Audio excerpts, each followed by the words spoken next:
दिया है मैंने कि आज अभी और इस क्षण से हम कौरवों के पक्ष का त्याग कर रहे हैं।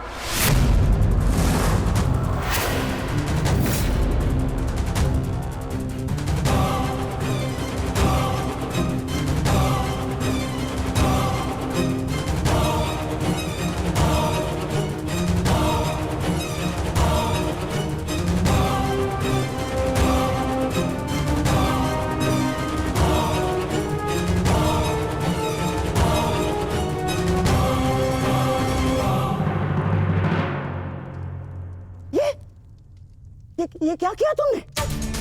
गुरु द्रोण को रोका क्यों नहीं तुमने दुर्योधन? होने वाले सम्राट हो तुम, सम्राट। तुम्हारी सेना का एक एक महारथी ये तुम्हारे विरुद्ध जाएगा तो युद्ध में विजय कैसे पाओगे तुम? जो युद्ध से विमुख हो उसे अपनी सेना में डालना अपने योद्धाओं को संकट में डालने के समान होता है मामाश्री। अरे क्या करता मैं और क्या करूं? उन्हें बंधन में बांध कर रख लूं या फिर विरोध करने पर बंदी बनाकर रख लूं? आप जानते हैं यह संभव नहीं है, किंतु मैं जानता हूं कि मैं जो कर रहा हूं उचित कर रहा हूं। उचित नहीं कर रहे हो तुम। समझने का प्रयास करो दुर्योधन। हमें विजय पाने के लिए गुरु द्रोणाचार्य की आवश्यकता है। मुझे मेरे मित्र के अतिरिक्त और किसी की आवश्यकता नहीं है मामाश्री।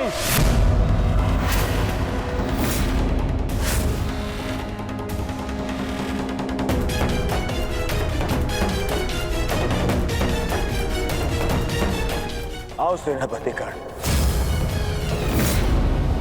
तुम्हारा स्वागत है। बताओ हम सबको कल के लिए हमारी क्या व्यू रचना रहेगी? मित्र, गांधार नरेश उचित कह रहे हैं। इस युद्ध को जीतने के लिए हमें गुरु द्रोण की आवश्यकता है। हाँ, देखो समझाओ इसे, समझाओ इसे। व्यू रचने में उनसे अधिक श्रेष्ठ और कोई नहीं, और पितामह के पश्चात केवल गुरु द्रोण हैं जो सभी पांडवों की दुर्बलता जानते हैं। इसलिए उनका हमारे पक्ष में होना बहुत आवश्यक है मित्र। और मैं तुम्हारी सुरक्षा के लिए सदैव तत्पर रहूंगा मित्र, ये मेरा वचन है। परंतु कर्ण, अब क्या किया जाए? गुरु द्रोण को कैसे मनाया जाएगा युद्ध के लिए?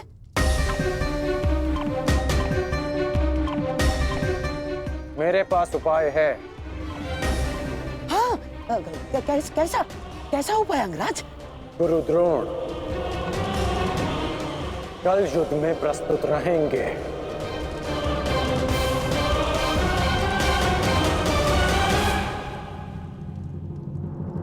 पिताश्री, आप चाहते हैं ना कि मैं युद्ध भूमि में ना जाऊं, तो ठीक है। यदि मैं रणभूमि में नहीं जा सकता तो अभी इसी क्षण पांडवों के शिविर में जाकर सबका वध कर दूंगा। परंतु युवराज दुर्योधन की सहायता जरूर करूंगा, चाहे इसके लिए मुझे अपने प्राण भी क्यों ना गंवाने पड़े। अश्वत्थामा,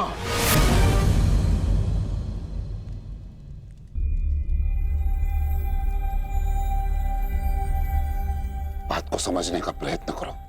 तुम दुर्योधन की कोई मदद नहीं कर सकते, उल्टे तुम अपने प्राण संकट में डाल लोगे।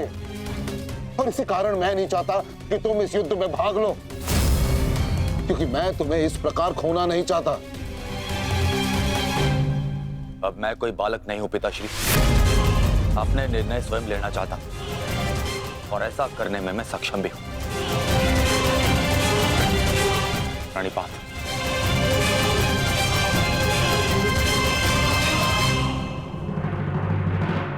अब तक तो पितामह कौरव की रक्षा करते आए हैं, परंतु अब कौरव की ढाल शेष नहीं। मैं विकोदर भीम उन पापियों का नाश करना आरंभ कर दूंगा। कौरव का नाश करने की प्रतिज्ञा पूर्ण करने का अब समय आ गया है। हाँ भ्राताश्री, जिसकी प्रतीक्षा थी वो समय आ गया। सूर्य उदय होते ही हम सभी इस युद्ध की समाप्ति का आरंभ करेंगे।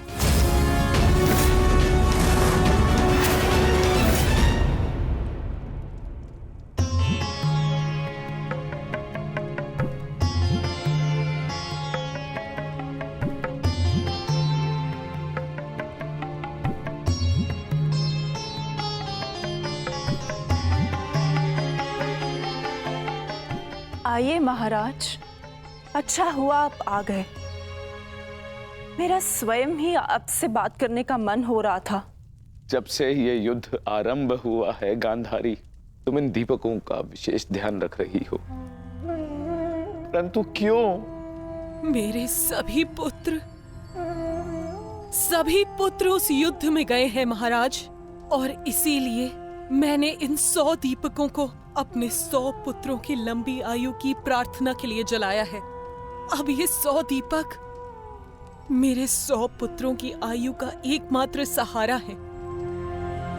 कहीं इन दीपकों को संभालते संभालते तुम अपने हाथ न जला लेना गांधारी।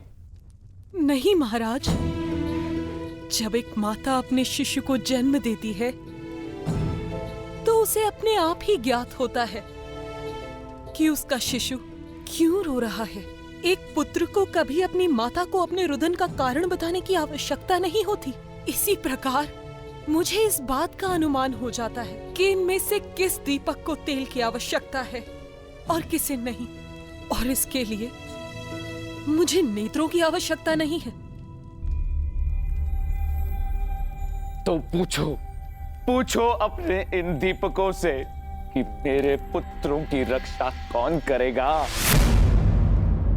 कौन? मैंने अभी भी आशा नहीं छोड़ी है महाराज। तात श्री के पश्चात द्रोणाचार्य हमारे पुत्रों की रक्षा करने में सक्षम है।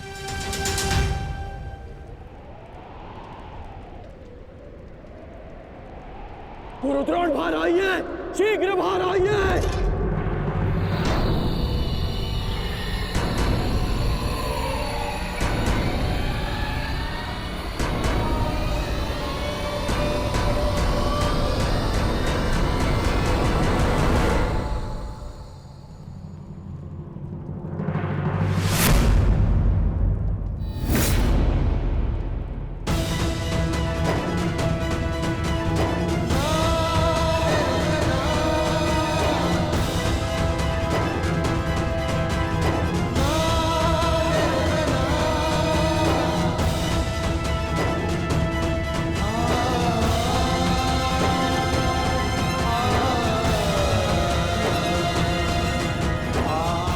अश्वत्थामा,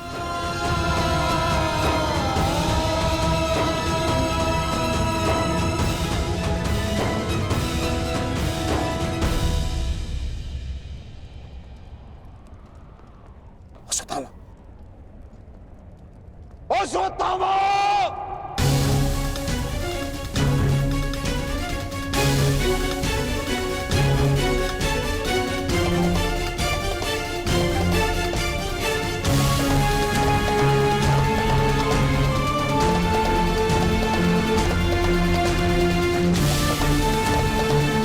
किसने किया ये सब पंगा?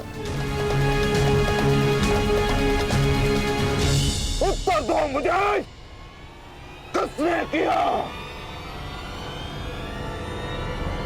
पांडव।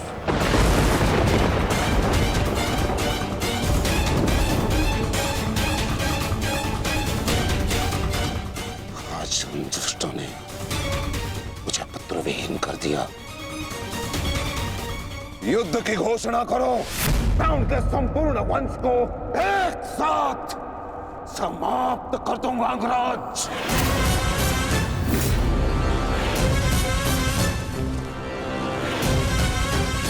अपने पुत्र के हथियारों से मैं प्रतिशोध लूंगा मैं पांडवों का अंत कर दूंगा, समूल नष्ट कर दूंगा उन्हें।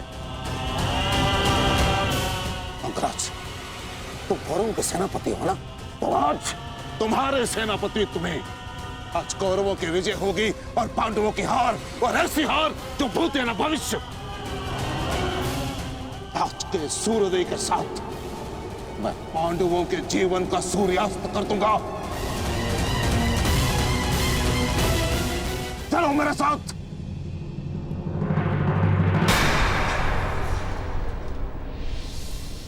अब किस बात की प्रतीक्षा है अंगराज? सूर्योदय होने वाला है, चलो मेरे साथ। परंतु आप तो एक सूत पुत्र के अधीन युद्ध में भाग नहीं लेना चाहते थे आचार्य।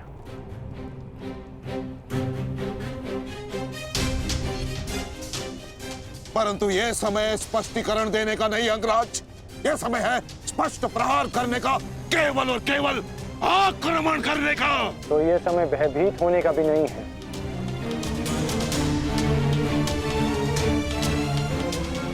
घुमा फिरा के बातें मत करो अंगराज, जो कहना है स्पष्ट रूप से कहो। कहना क्या चाहते हो तुम? सत्य कहना चाहता हूं आचार्य। आपने ये युद्ध मेरे सूत पुत्र होने के कारण नहीं छोड़ा था।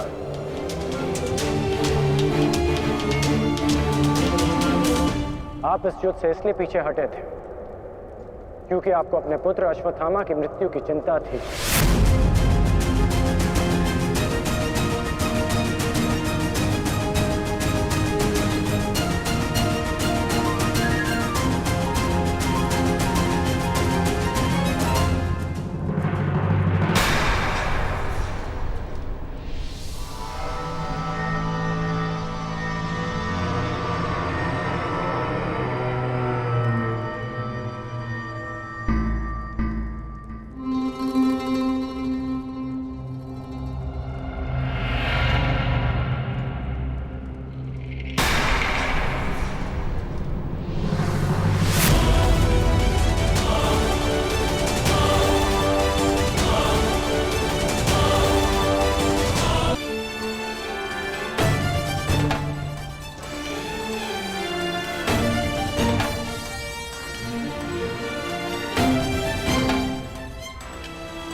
साथ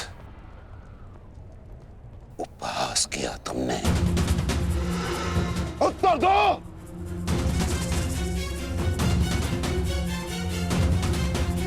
मैं क्षमा चाहता हूं आचार्य, परंतु मैंने ये सब आपका उपहास उड़ाने के लिए नहीं, आपको सत्य का आभास कराने के लिए किया है। मैं केवल उस योद्धा को चिंता के भंवर से निकालना चाहता था जिसकी इस समय कौरव सेना को सबसे अधिक आवश्यकता है। आपके युद्ध न लड़ने का कारण मुझे आरंभ से ही ज्ञात था।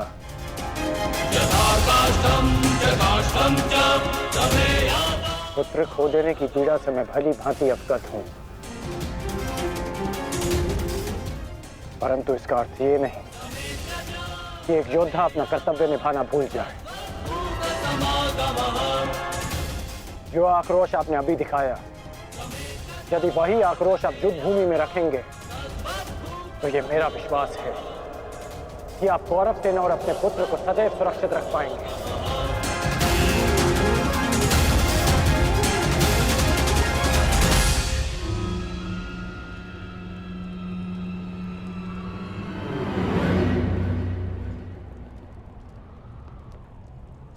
मुझे क्षमा कर दो दुर्योधन, मैं पुत्र मोह और कर्तव्य के मध्य उलझ गया था, बहुत कुछ भूल गया था। क्षमा कर दो मुझे।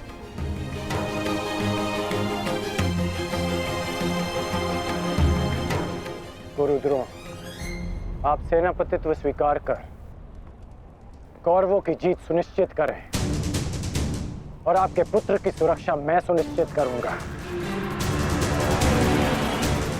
ये मेरा वचन है कि जब तक मैं जीवित हूं, मृत्यु अश्वत्थामा के निकट भी नहीं आएगी।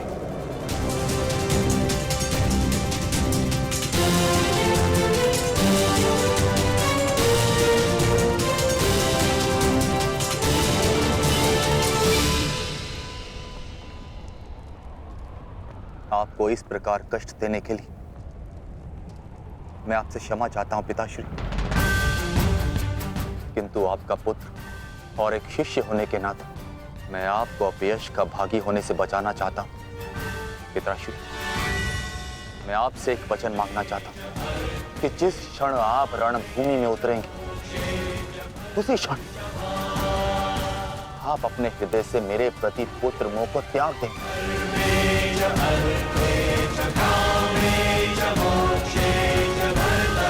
और पूर्ण रूप से युद्ध को समर्पित हो जाएंगे। वचन दीजिए पिताश्री, मुझे वचन दीजिए।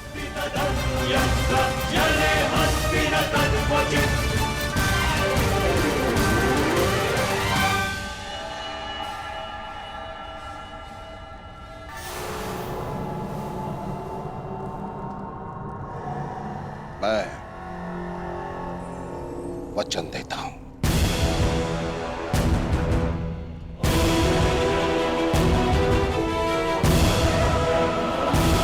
वचन देता हूं।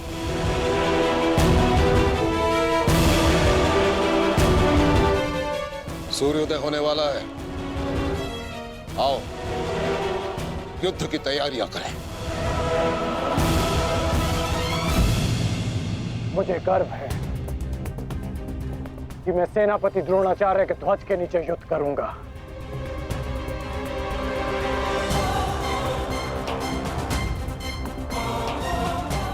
मैंने तुम्हें पहले भी कहा है मित्र,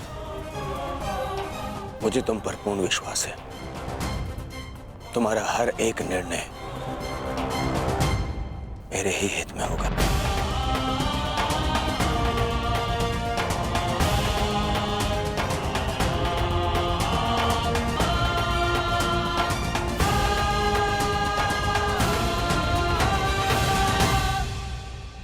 अद्भुत अंगराज, अद्भुत।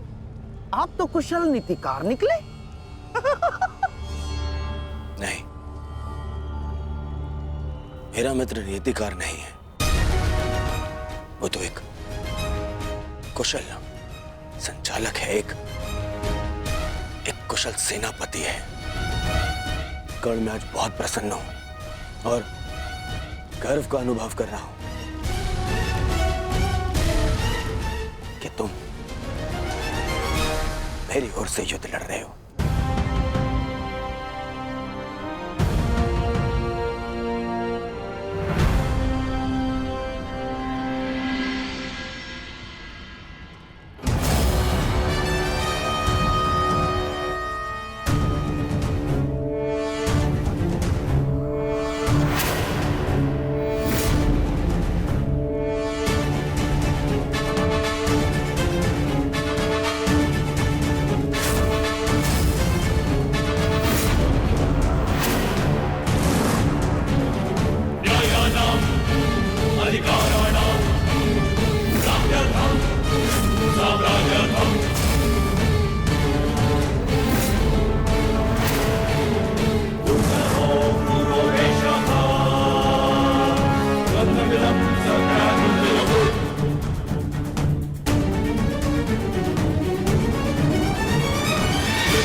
पार्थ, आज तुम्हारा मन, तुम्हारी दृष्टि में तुम्हारा लक्ष्य स्पष्ट होना चाहिए, तुम्हारा मन शांत होना चाहिए और दृष्टि केंद्रित।